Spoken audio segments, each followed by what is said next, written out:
Let's continue practicing reading proofs, and this is the checklist I gave you yesterday.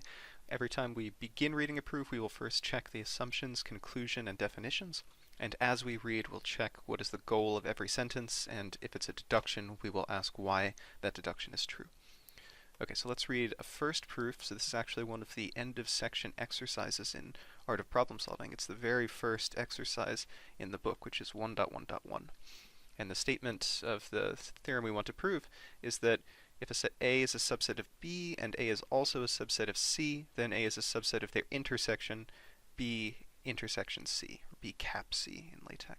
So the first thing we should do is say, well, these are the two assumptions. We're going to assume that A, B, and C are sets, and that A is a subset of both B and C. And if that's true, then we need to reason our way forward to prove this conclusion that A is contained in their intersection. Okay, so we know the assumptions and conclusion. We should remind ourselves of the precise definitions of subset and of intersection. So the definition of subset, if A is a subset of B, then this means for every element, or for all elements A in A, it's also true that A belongs to B. And the definition of intersection, B cap C, is, well, I don't need an implication.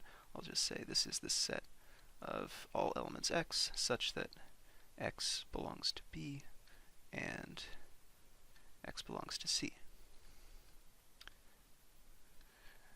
Okay, so now we can read the proof. So let's start.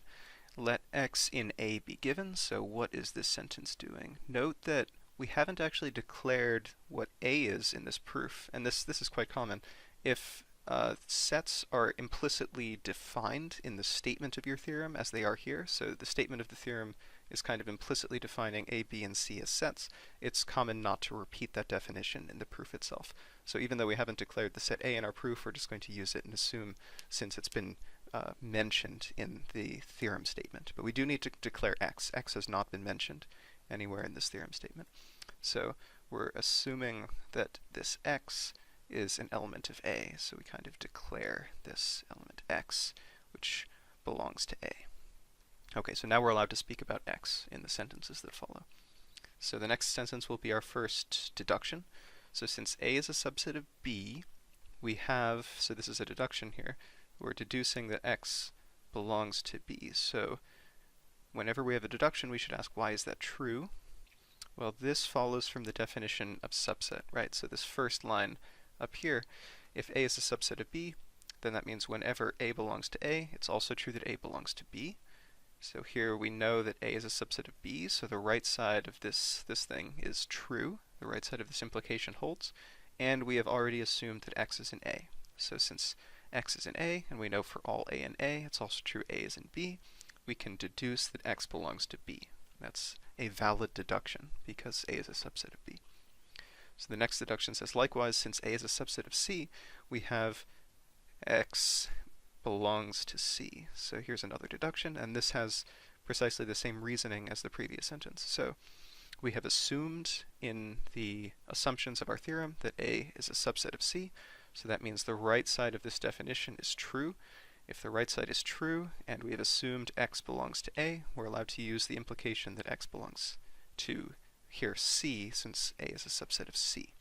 Right? So this definition holds when A is a subset of C. So now we're deducing that X is in C. So finally, this sentence here, thus X belongs to B intersection C. So this is from the definition of intersection of cap, which I've written here, because the definition of the intersection B cap C is the set of all X, such that X is in B and X is in C. But we've already shown that X is in C given our assumptions, and that X is in B given our assumptions. So if this set is the set of all objects with the property that X is in B and X is in C, and we've shown that X has that property since we've deduced both of those already, and is true when both of the logical operators on either side are true, then that means this is true, so X belongs to this set. So we've deduced this from the definition of intersection. And then finally, here, this last deduction that A is a subset of the intersection, this is from the definition of subset, right? Definition of subset. And that is because we began by assuming x was an arbitrary element of A, and then we proved x is an element of B cap C. That satisfies this definition of subset, because the definition of subset says for all A in the smaller set, this A, it's also true that A is in the containing set B. So that's why it was very important that at the first sentence we declared the variable x and said x is a x belongs to A, because we're trying to prove that A is a subset of this intersection, right? So we said suppose x is in A, we proved x is in B cap C. That holds for every single x, since we've left x arbitrary.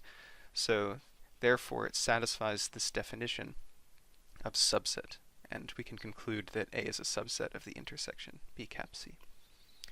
Good. So, I mean, it's a very short proof, only 2 lines, but you have to read carefully and make sure you understand all of the deductions and all of the assumptions and the definitions being used. So that's the first one. Next, I want to take a look at another example in the next video.